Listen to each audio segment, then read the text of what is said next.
I did a $25,000 wholesale fee off a property that was in perfect condition, brand new to the market. Every single other wholesaler did not know to offer on this property. They had no idea.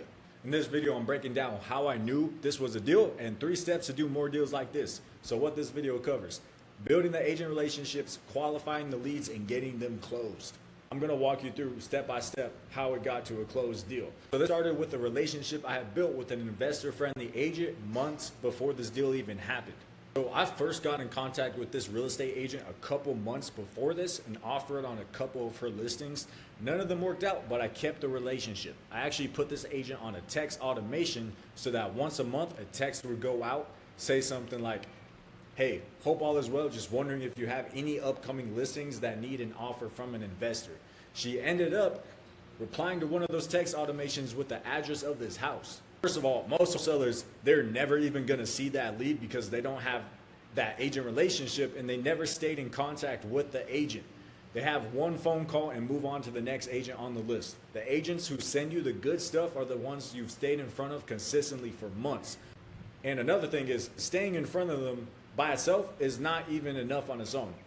So here's 3 things that actually build trust with investor-friendly agents. So the first thing, and the thing that most wholesalers actually mess up the most on, is you have to be transparent. Don't dance around what you're doing or while you're offering what you're offering. A good investor-friendly agent, they know what wholesalers are. They've seen them before. They know the game. So acting like you are somebody you're not makes it just worse, not better at all. And the agents, they're going to be offended that you're trying to play them like they're dumb. When an agent asks if I'm a wholesaler, this is like literally what I say. Like, yeah, I wholesale properties, and I assure you I know how to get these deals closed. Most of my investors don't even have time to look at properties on the market because they're too busy flipping houses. So they rely on people like me to get them under contract and bring them to them. Us as wholesalers know how to evaluate the property's numbers and wrap it up in a deal that actually makes sense for an investor so that it can actually get sold. The agents are really going to appreciate you for actually being transparent and not trying to play them. So that, along with being consistent and delivering on what you say, that's going to build the trust with these agents. And that's what gets you these really good leads that turn into $25,000. And here's the part that every single other wholesaler messes up on, because if you get sent a property and it looks like it's in perfect condition, it's brand new on the market, it doesn't look like a motivated seller at all, they just skip it and move on. And that's exactly what happened on this deal. So the text came through, just an address. I pulled up the listing like I always do, and I'll be honest, I was not excited, not even a little bit. It was priced way higher than I'd ever pay, perfect condition, basically already renovated and brand new to the market. So 90% of wholesalers look at a renovated house on the market and just skip it without a second thought, and that's exactly where they messed up. This agent, she told me she sent it to 2 other investors and they replied, but they never offered on the house. What I did is I actually picked up the phone and qualified the lead, because unless a seller needs a quick close or is in heavy financial distress, I'm not wasting my time writing the offer either.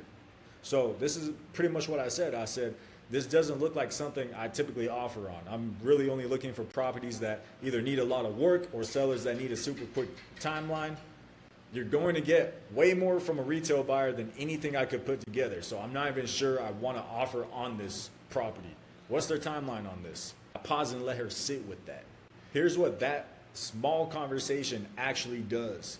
So if there's no motivation, it saves you the time of having to evaluate the deal and write up an offer and even go walk the properties if you want to do that. So it saves you all that time. Second, if there is motivation, you just qualified a lead that most wholesalers would have skipped. And 3, it braces them for a low cash offer. And if it's actually a fit, the agent starts doing something different. She literally starts selling you on her listing, telling you that they need a cash offer.